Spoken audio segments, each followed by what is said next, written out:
We've got all the different 2024 apps, Spotify, Strava, all sorts.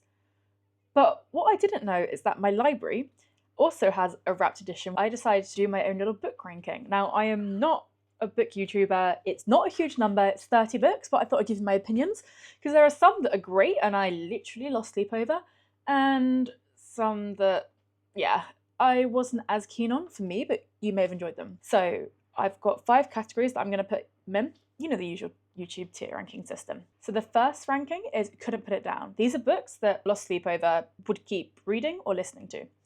Enjoyed, no notes. A book that I really enjoyed, but wasn't one that kind of kept me awake trying to read it and finish it, which could potentially be a good thing. Third, almost perfect but. So a book that I really enjoyed, but there's a little bit of something that maybe didn't quite sit right. Not for me. Could be a good book, just not my personal preference. Then finally, couldn't finish it. So these are the books that I started and just thought, they're not really for me and I don't think it's worth me finishing them.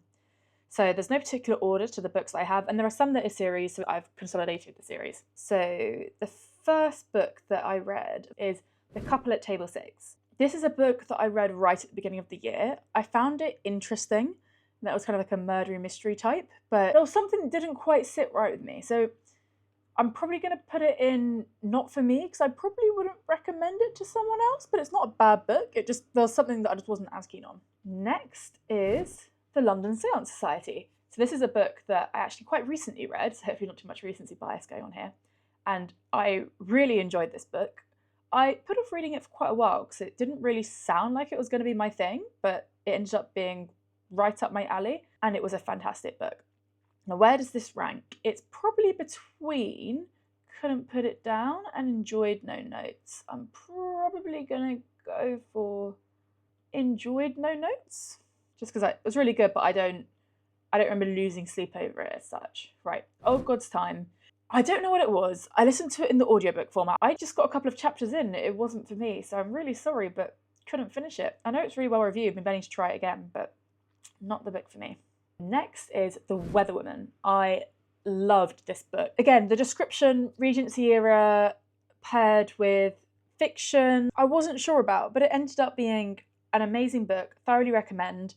And it has a lot of Regency stuff, imperfect humans, and there are some really weird things that happen in this book. First couple of chapters or so, it takes a while to get into it. Once you're into it, I was really invested in the characters and I really struggled to put it down. I have a really vivid memory from this book, and this is a spoiler, so skip ahead to timestamp here if you don't want a spoiler.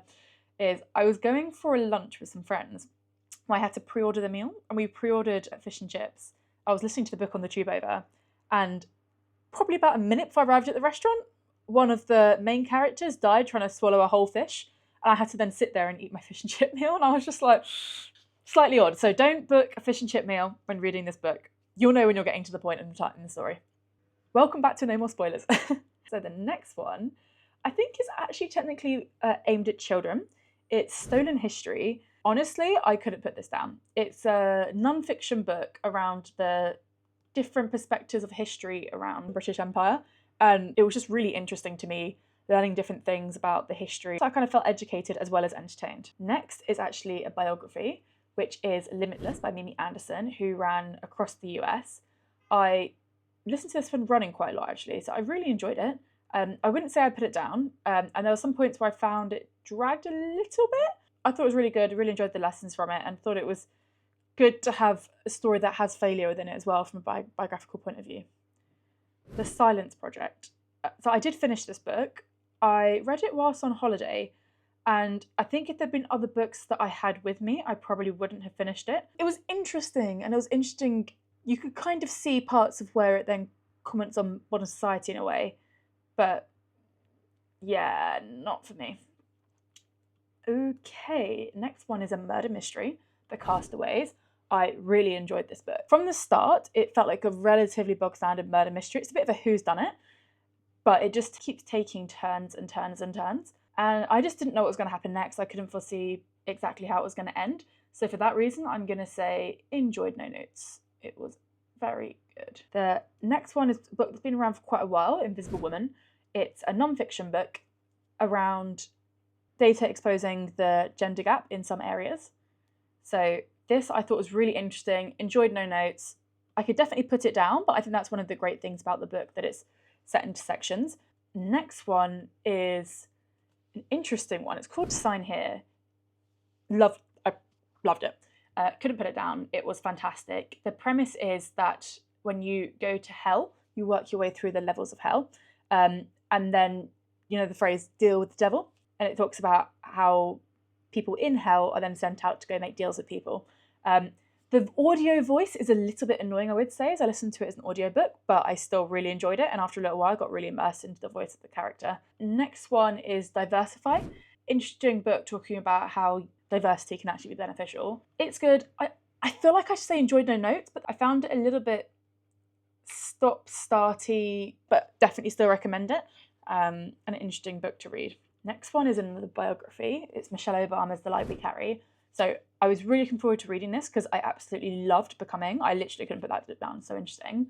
So this one, I felt like it didn't meet my expectations. And that's because I think the first book was so good. So it's nothing on her, but it's definitely one that I could put down. So it's probably in my enjoyed no notes, good book. I just compared to how good the last book was, it was hard. The Way of the Tortoise. This is all about how going slower in life can be beneficial.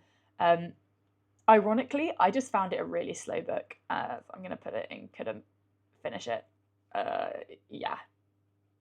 There's some irony in there. The next one is another biography.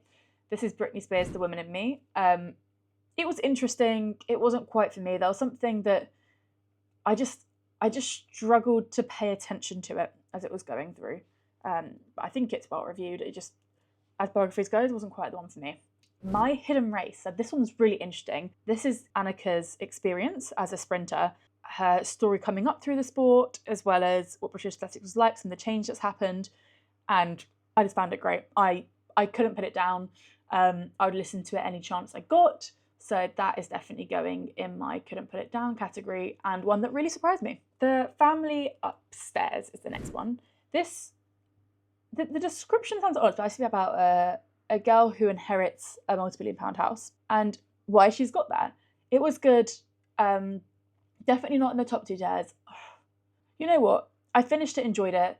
I would recommend it to some people, but it's a little bit of an acquired taste of a book in the way it's written, and it can be a little bit slow in parts, but I still really enjoyed it. But there's something about in it. Okay, the next one is a little bit embarrassing, but bear with me on this one. The Twilight series. So for context, Twilight is a little bit of my binge TV book form. And I was just perusing YouTube and found that there was someone who had uploaded the audiobooks with the rain in the background. It's just a comfort book. I'm not saying it's the best book in the world. I really enjoyed it when they first came out. And just re-listening to them, once I got hooked back into it, I know what's going to happen in the story. It's almost comical at some points, kind of the writing and having read it when I was younger and now again. So I couldn't put them down. They're a classic. They're always going to be a classic. Yeah, you're going up there, Twilight. I'd actually already read Midnight Sun at the end of last year, which is why it's not up there, but the rest of the series I did reread. The next one is another classic. This is Harry Potter. This is technically the wrong cover. Rereading it in Greek as part of a book club. So we read probably about 10 to 12 pages every week. And reading it in Greek, it definitely is harder and slower because it's not my native language. But it's something quite interesting about critiquing a book, going so slowly through it and talking about different ways things are phrased, different things from the characters, and also critiquing some of the translation. And there's many things that I forgot were in the book because I haven't read the books in ages. I've just watched the movies. So for this, I think I'm actually going to put it into enjoyed no notes.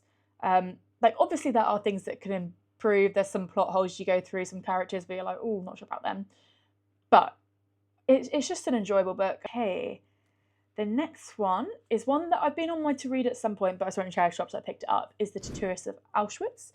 Based on Auschwitz, it's a historical fiction. I think it's based on a true story, but there's been some criticism about how true that story is. So historical dramatization, let's call it that. But I really enjoyed it. Not to the level I couldn't put it down, but I personally didn't take any issue with some of the issues being critiqued for, but definitely read up on it if you're going to be triggered at all by that. I enjoyed reading afterwards some of the historical, what exactly happened. So it opened that door for me. I think it does a good job of doing that. Ooh, okay, the next one is another murder mystery. This is The Maid. I loved this book. It's also quite a short and easy read, and I had it in print and it had large text, so I really flew through it. So I read it all in one evening. I loved it. I could not put it down. It's a murder mystery, but the character whose perspective you're hearing it from, at first you're not really sure how to take them, but they grow to have a special place in your heart, and it's slightly different narrative to sometimes how narrative is done.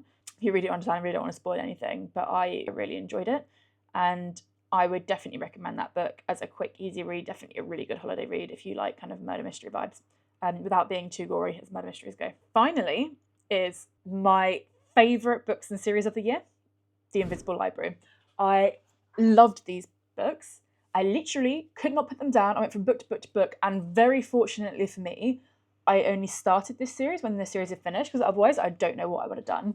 Irene is the main character in this, and the premise of it is really interesting. There's a library that connects all the different worlds, and librarians have a job of going through and collecting books, stabilize connections between worlds. Or the librarian is sent on task to try and keep them in kind of a state of equilibrium, which means it's not too orderly and it's not too chaotic. And we follow the main character in her adventure through these worlds, and also finding out a little bit of how this invisible library works. Literally couldn't put it down. Favourite series of the year. I lost so much sleep over this, but I wasn't grouchy about it. But many hours I spent on this series, and I have no regrets at all. So those are my 30 books and tier rankings. Please don't come at me if you don't agree with any of these. This is purely my opinions. But interesting to hear if the ones that you're now going to read, there are any books based on this selection that you think I should read, or maybe different perspectives. So that's my library wrapped, I guess. Hopefully you enjoyed this, and if you'd like to see more, potentially like and subscribe. I'll maybe do this yearly. As the name might suggest, Rebs tries it. I try lots of different things, not only books. If you wouldn't mind checking out my channel, that would be great. And see you in the next video.